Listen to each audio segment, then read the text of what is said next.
Let's get back to the preparation, because one of the things you mentioned beforehand is how important the team is. I'm guessing you also have to kind of find occasions during the year where you practice with the team, right? So how often and what occasions do you practice this? Because working together as a team is kind of essential. We did smaller races for preparation, like there is the race around Slovenia, the race around Austria, the race across Germany. There are different races in the same style, but not as long as RAM. So this was our preparing races to get more experience as a team. But and also to grow together. I guess it's not just the physical process, but emotionally and from a relationship perspective. Yeah.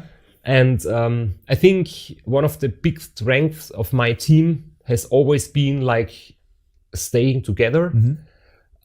So I thought that my mission is to make it a good experience for everyone.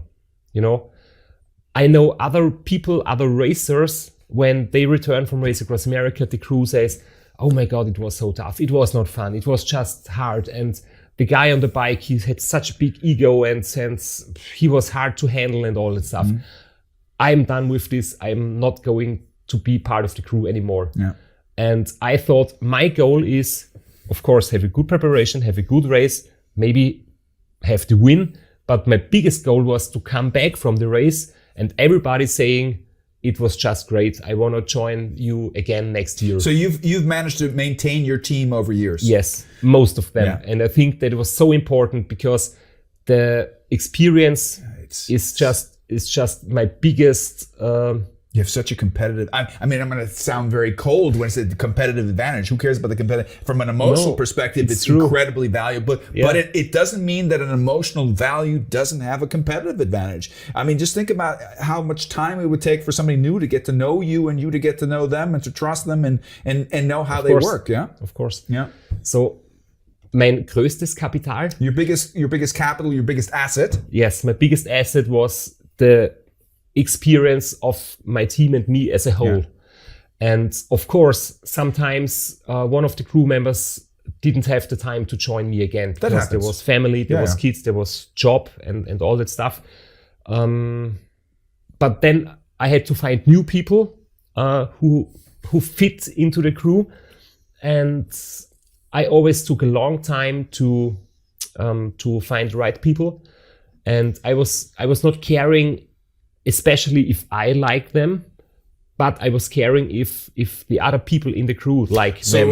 Because you were respecting your family to say, "Listen, I'm going to give you somebody else, but you're important to me. We have a longer standing relationship. I want to make sure that you're comfortable with." Yes. So you allowed them also to decide, "Hey, we want to keep this person or not."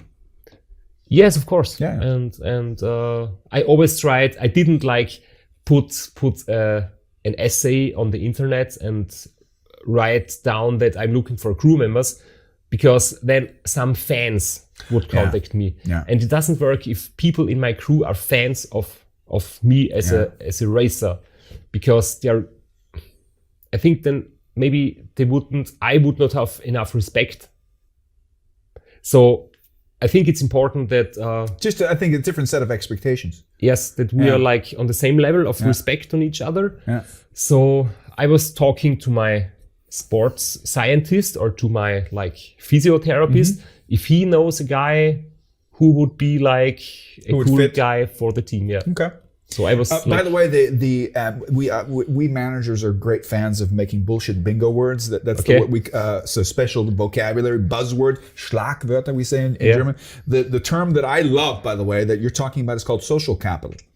Social capital, a lot of people talk about financial capital, organizational capital. Social capital is a term that actually very few business people understand it, but they don't use it consciously, which is the capability of a team to cooperate and collaborate with them. That flow that you're talking about. In German, we say this Ineinandergreifen, this concept that teams also have a flow. It's not just you that have a flow. Yeah, that's true. So that's impressive.